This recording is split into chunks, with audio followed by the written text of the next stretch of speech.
player of the day. If you can believe it, we've gone through all 30 teams, men's and women's, still to come for George Mason. Starting off on the men's side with Tony Skinn, the former great back in the day when he went to the Final Four with Coach Larinaga back in that 06 season. Just completed his first year at his alma mater, of course. Was nominated for the Joe B. Hall Award, which is given to the top first-year head coach in the country. Again, I think it's a team that surprised a bunch of people and then potentially could do it again this year. They're a preseason number 6, but they had 20 wins. They had their highest net ranking in over a decade, I think since the 2011 season. So again, I'm interested to see what happens with the George Mason Patriots this year. Yeah, I mean, we've talked about coaches all day getting their rosters together with players that they didn't recruit. But for Tony Skinn to come in last year, first season, definitely did not have players that he recruited and then be able to get 20-plus wins. It's extremely impressive. What I'll say, too, is now that he's had a year under his belt at his alma mater, able to build this program, what's next? What becomes the identity? What becomes the look? What is the culture that you're trying to instill? It really, though, starts with this year, at least, for Darius Maddox, and we talk about this team and what to watch for. They only welcome back 2 starters from last year's team, so there's a lot to make up. They bring in 5 transfers, and they finished in the top 100 nationally last season. Again, a strong season, 20 wins, but they've got some work to do with only 2 starters coming back, and one of those being Darius Maddox. Yeah, second leading scorer returning, 14 points a game. He's on the all-second team of the preseason here in the Atlantic 10, Darius Maddox. But you're right, going to need some help. Just outside of a top 50 and nationally recruiting in terms of the transfer class coming in, because they got a lot of the guys here. I mean, they work at different schools, Florida, Gulf Coast, Siena. You get some of those major programs where they want to step up a notch, and they're coming up here now to the A10 and George Mason. So we'll see what kind of effort they have. And then they got Katie Johnson out of Auburn, which is a big pickup there for them too as well. And so we're going to have to see how that team meshes together. And like you said, and Phil said earlier when he was here, it takes a little bit of time to get that figured out. But I would not be sleeping on the George Mason Patriots this season. Yeah, absolutely not. And it's so important in non-conference play to play teams that give you a little bit of balance, right? Teams that either show you styles that you're going to see in the A10, teams that allow you to build, teams that allow you to go into your bench and your depth and see who can really play. So that non-conference slate for the Patriots will be one in which they try to figure it out, which systems work, which lineups work, and who is ready to play to get ready for the A10. And a quick preview we'll talk more about on the women's side in our gap between Tony Skinn and then the women's coach. There's 4 players on all conference teams on the women's side for George Mason as well. So, man, yeah. Head coach Vanessa Blair-Lewis has done a terrific job since she has been at the head coach of George Mason. We talk about retention, getting players to play for you, and being a player's coach. I've done a ton of their games. I've sat around and watched her recruit players. She finds a way to get the best out of her players consistently, and that's what you need in this league. All the players that are on the preseason list are returning, and she continues to get the best out of them. Zahira Walton, all-conference second team. She was the A10 Rookie of the Year last year. I'm so excited to see the jump that she can take in year 2. You also have Kennedy Harris, one of the best rookies last year in the A10. Did a terrific job with 9 points and 3 rebounds. Those 2 will be huge for them. They're preseason number 3 on the women's side. We'll talk more about them in a little bit. Let's get to the press conference now here on the men's side with Tony Skinn. We've got such a tremendous group of competitors. I'm as a coach, I'm pretty I guess you could say optimistic about my team this time of the year because we are undefeated. But the group of guys that did come back, our foundation was set in year 1. I'm super excited and looking forward to what this group can accomplish this upcoming season. Perfect. Thank you, Coach. And we'll go ahead and open it up for questions. Tony, I wanted to ask about 2 key guys in that foundation. One, the guy sitting to your right and what he ultimately can do for you. And also Jared Billups, a guy who I know you think is one of the top defensive players in the league. Yeah, no doubt. I would say it's not it's very, very unique in the landscape of college basketball in 2024 that you're able to retain a Darius Maddox, a guy that averaged 14 points a game. He's 6th in the country in 3-point field goal percentage. Retention is half the battle, and being able to keep a guy like Darius Maddox, it makes my job a lot easier. I could say the same for Jared. I could say the same for Jared Billups, who's a guy that doesn't show up on a score sheet in a stat sheet. However, he is as important as anybody else on that floor. We won a lot of games with Jared Billups. And so having those two guys, our two captains, return, it makes it a little bit easier for the new guys to be able to just kind of come into that locker room and understand kind of what this thing is for our culture and our locker room. So there are 2 more scholarships coming in. How will that change how you build your teams? It changes a lot. It's already hard enough to play 13 guys. When you add, 2 more guys, I think it does complicate things. I think regionally and demographically, it could help us because we're able to recruit some guys that may leave the D.C. area just because, there's not enough scholarships. But this area has so many really, really good players, high school players in this area, and being able to have an opportunity to maybe add 1 or 2 more pieces, I think it does help us as coaches. But, again, that's something that I'm going to have to deal with when it happens. I've got 13 guys that I've got to manage this upcoming season. Chris Powell, Couch Coach Live. Coach, what was the biggest lesson in your first season, and what would be the carryover going into your second season? I would say I try to remind myself all the time as a competitor, sometimes those competitive juices gets flown a little bit too much. Maintaining more poise for these guys, especially in the heat of battle, as a leader, as a staff. We've got to be able to connect with these guys in those moments to be able to get past the hump. We had 6 games last year that I thought we should have won and could have gone in a different direction. That poise can help these guys going into year 2 for sure. So for me, from a personal standpoint, having a little bit more poise. Dave Preston, WTOP Radio in Washington. Question for Tony. The A-10 tournament is going to be here at an arena that you're familiar with, but it's also a stone's throw from campus. How cool is that for you and your team and your program? When I heard that they were bringing it back to D.C., I was super excited. It kind of took me back to my playing days in 2006 when we had the second round in our backyard. I don't think it's a secret. It was a major, major part of our success. And so as a coach, as I try to take it one day at a time, but I'm already envisioning March and being able to play in a place that's so familiar for us, a place that, our fans, our supporters, they're going to have, pretty easy access, even though 95 doesn't give you much access as far as traffic. But having that comfort zone for our guys, our players, their families, our, biggest fans is going to be something that I'm really looking forward to in our backyard. And a question for Darius. What do you like about the mix, about the guys on this team this year? I feel like this year, as opposed from last year, we just have more guys that are bought in.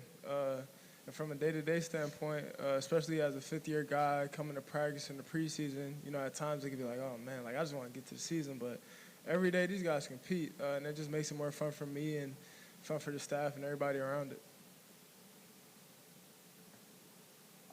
Coach, can you? One of the biggest moves you made this offseason was to bring in K.D. Johnson from Auburn. Can you talk about what he's brought to the program so far, what you've seen from him, and what do you expect his role to be like this season?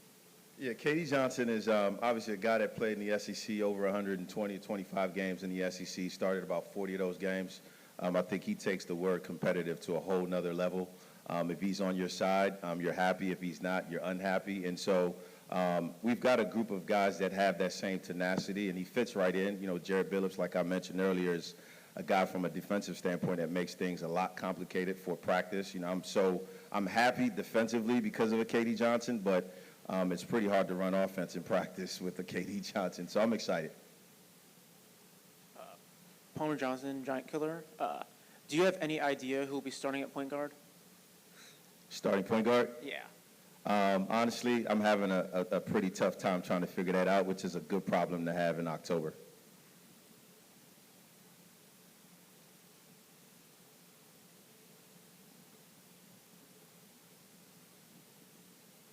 Hey guys, Matt Moderno from Believe in DMV Hoops. Darius, just for you, any difference in role you're expecting here in your final year at Mason? For sure. I feel like from a leadership standpoint and vocally, just me being able to help certain guys, especially the freshmen. Along with that, we have like a lot of newcomers with this day and age in the transfer portal. So just being able to show them the culture, really just show them what it takes from a day-to-day standpoint, to be a Patriot. Darius, you got to be in practice with Jalen Haynes a good chunk of last season. What can people expect to see from him as he comes off of his redshirt year? Man, a lot of energy.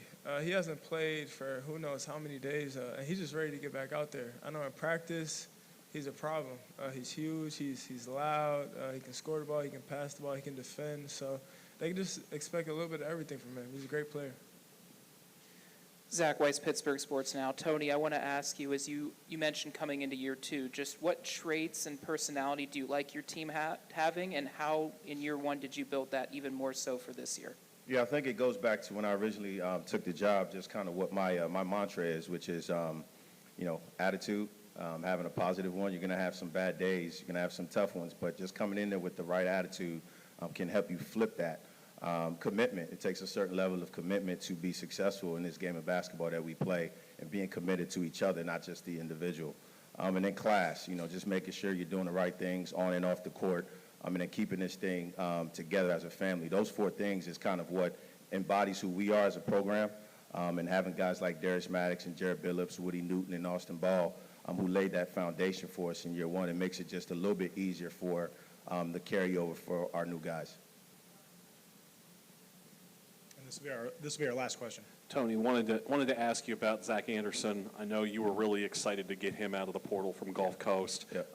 How has he kind of fit into things as you've gone through the summer and now into the early fall? Yeah, Zach's been awesome. That was a fight to get Zach Anderson to come to George Mason. Was recruited highly by some really, really good programs. We won that fight, and then Zach had to get through some academic stuff in the summer to join us. And so he was a little bit behind, but like I said before, Zach Anderson is a very, very good player. When you can shoot 46% from three, made over 55 threes at Florida Gulf Coast. It makes my job easier as a coach. Over the last couple of weeks, I've seen him get into even better shape, and he's going to be able to help us. You're talking about another fifth-year guy, a guy that's older, a guy that gets it, a guy that came to George Mason because he understands that, this is a place that has the history of some of the things that he wants to accomplish by going back to the NCAA tournament. He's been tremendous. Perfect. Coach Skin, Darius, thank you both for your time this afternoon, and best of luck this season. All right, appreciate it.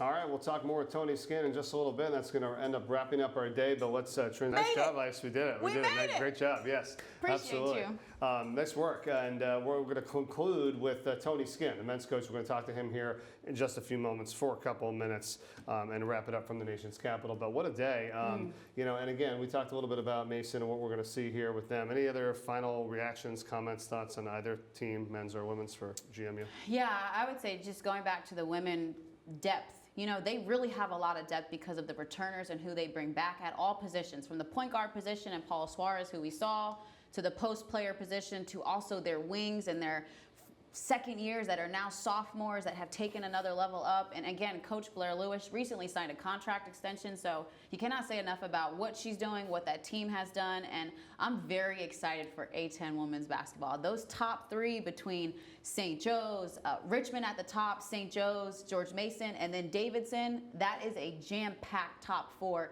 Could be anybody's league. No doubt. All right, Tony Skinn is with us right now, head coach of George Mason. And Tony, thanks so much for being here. We appreciate it. Wrapping up the day, and a great day that it was here in D.C. I'll start with you on how you kind of built this year's team, right? You got a lot of guys, a lot of different places. I feel like it's a team that's going to have some experience and hopefully a lot of success for you this year. How did you go about getting these players? What were your conversations like as you built the 24-25 team for you guys? Yeah, I thought, let me take this off. It's hard to answer a question when you hear yourself. I thought that our core that stayed back, obviously Darius Maddox, Jared Billups, Woody Newton, and Austin Ball, I thought we had a pretty good core that came back. I thought that the one common denominator for us to continue to get better was in the category of just being tougher. We had some moments last season, like I said earlier, we lost some games down the stretch that we shouldn't have lost, and it came down to really 50-50 balls, doing some tougher things. And we went in the portal and got guys that we thought on film and from an experience standpoint were just tougher. Obviously, having a guy like Jalen Haynes who kicked our butts every single day in practice last year makes it a little bit easier. But toughness was the definite common denominator and kind of the non-negotiable trait that we looked for as we try to be a little bit better in year two. Coach, oftentimes freshmen hang on to seniors or upperclassmen in order to gain experience and to adapt to the culture. Who did you hang on to in your first season as a head coach? Who was your mentor, ear in your voice, someone that helped you get through the adversities that you experienced as a first-year head coach last year? Oh, wow, that's put me on the spot on that one. I would say probably two guys that you'll hear me talk about all the time, and that's Eric Conkle, head coach at Tulsa University, and then also the great Jim Larrañaga, head coach at University of Miami. Being able to talk to those two on a consistent basis, being able to have conversations that I knew wouldn't leave that phone call. When you have a chance to talk to a Jim Larrañaga, it settles your spirit and your mind. And I had several conversations that I had with him, a guy that's done it for a very, very long time, a guy that I trust. And obviously an Eric Conkle, who was my coach when I was at George Mason, assistant coach, but it was also the guy that gave me my first job as an assistant down at Louisiana Tech. Being able to rest into those two guys was good for me. You have your ups and downs, and you had those same ups and downs as a player, and you just think about your level of trust. And obviously I trust those two guys, and hopefully in year two I'm calling them a little bit less.